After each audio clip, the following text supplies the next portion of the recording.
뉴스 속 경제 이슈는 더 쉽고 깊게, 최신 고용 동향은 더 빠르게 전해드리는 고용브리핑 365 시간입니다. 오늘도 김장현 기자와 함께하겠습니다. 안녕하세요. 안녕하세요. 오늘은 어떤 이슈 준비하셨나요? 네, 어느덧 이제 바람도 선선해지고요. 벌써 이제 코스모스가 핀 곳도 있습니다. 파란 하늘과 어우러져 이제 가을 냄새가 물씬 풍기는데요. 그런데 오히려 산업 현장에서는 10월을 주의해야 한다고 고용노동부에서 경고했습니다. 왜일까요? 오늘 이슈픽에서 짚어봅니다. 산재가 가을철에 유독 몰리는 건 아닐 것 같은데 고용노동부에서 주의하라고 이야기를 꺼낸 건 왜일까요?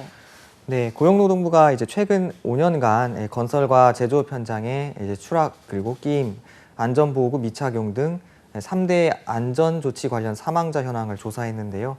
바로 사망 사고가 가장 자주 발생한 달이 10월이었기 때문입니다. 10월 사망자만 165명으로 하루 평균 1.06명 정도가 사망한 건데요. 이어서 3월, 5월 순으로 사망 사고가 잦았습니다.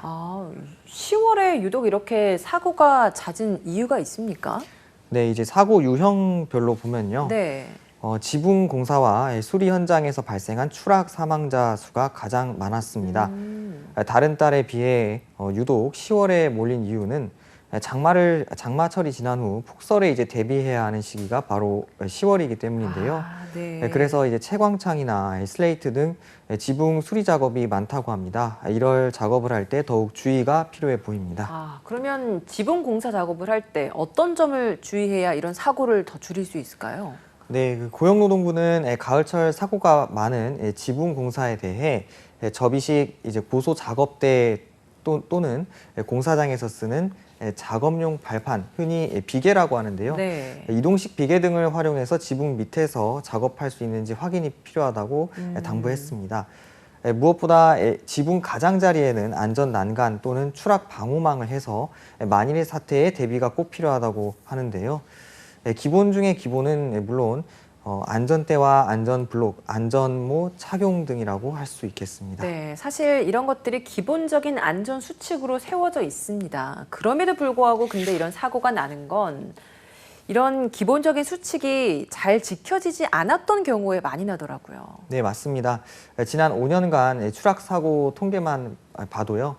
사망자 165명 중 126명이 상시 고용 노동자 수 50인 또는 계약액 50억 원 미만의 중소 영세 사업장에서 발생했습니다. 네. 법의 사각지대인 소규모 사업장에서 근로자 안전 관리가 더 미흡했던 건데요.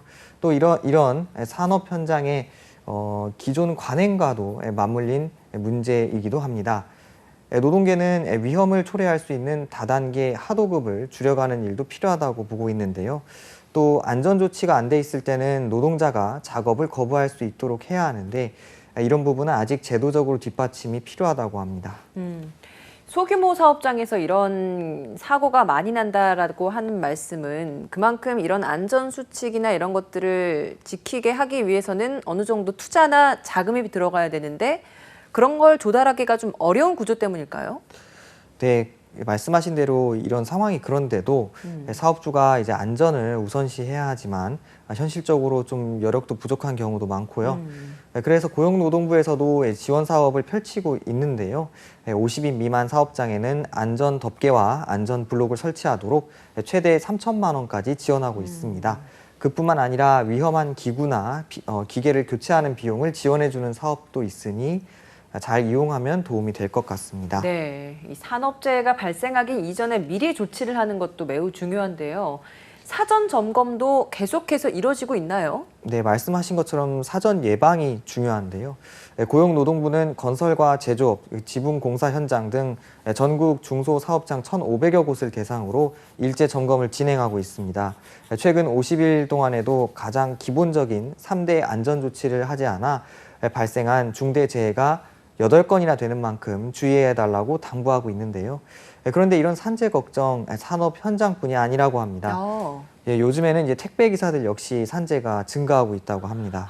이 코로나19 때문에 택배 이용하시는 분들이 부쩍 늘어서 이용량이 폭증했다 이런 표현을 하다 보니까 이 택배 노동자분들 업무량이 굉장히 많이 늘었죠. 네, 맞습니다. 이제 국가 물류통합정보센터에 따르면요. 최근 10년간 매년 10% 내외로 증가하던 국내 택배 시장 물동량은 코로나19 이후 21%가량 늘어났습니다. 이렇게 업무량이 늘다 보니 당연히 장시간 노동으로 이어질 수밖에 없는데요. 한국노총 중앙연구원이 지난달 발표한 택배 노동자 실태조사 결과를 보면요. 택배 노동자 97%가 주 6일 근무를 하고 있고 90%가 하루 8시간 이상 일하고 있었습니다. 그렇다고 하루 평균 쉬는 시간이 충분한가? 그것도 아니라고 합니다. 62%는 평균 휴식 시간이 1시간도 채 되지 않았다고 합니다. 장시간 동안 고된 노동을 하다 보면 결국 재해로까지 이어질 수밖에 없는 구조일 것 같아요. 네, 그렇습니다. 이제 고용부가 최근 5년간 택배 노동자 산업 재해 현황을 발표했는데요. 올해 상반기 택배 노동자의 산재 승인 건수는 월 평균 43건으로 집계됐습니다. 코로나19 이전인 2019년 택배 노동자 산재 월 평균 승인 건수와 비교해 4.8배가 늘어난 겁니다.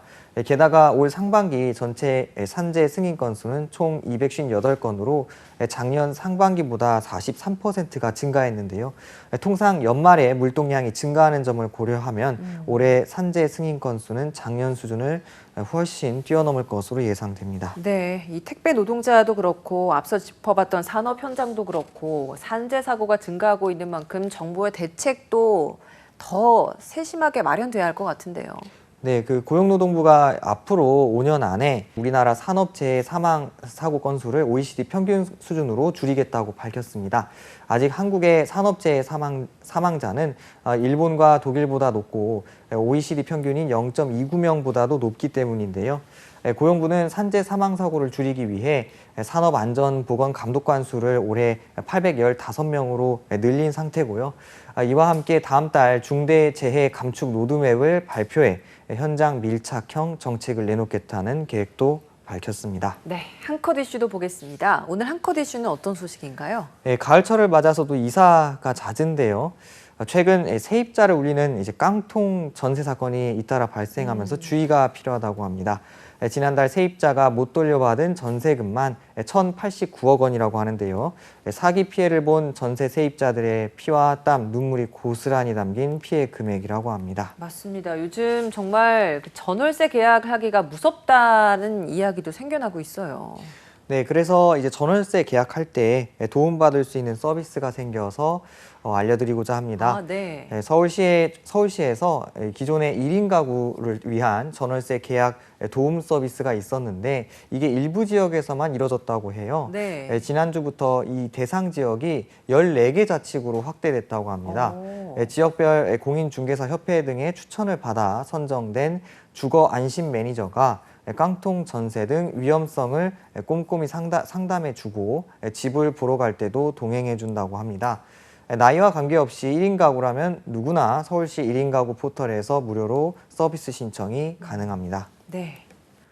안전을 확보하는 가장 확실한 방법은 사고 사례에서 교훈을 찾고 반복하지 않는 게 아닐까요? 사전 점검과 대책 마련 여러 차례 강조해도 지나치지 않는 것 같습니다. 오늘도 김장현 기자와 함께했습니다. 고맙습니다. 고맙습니다.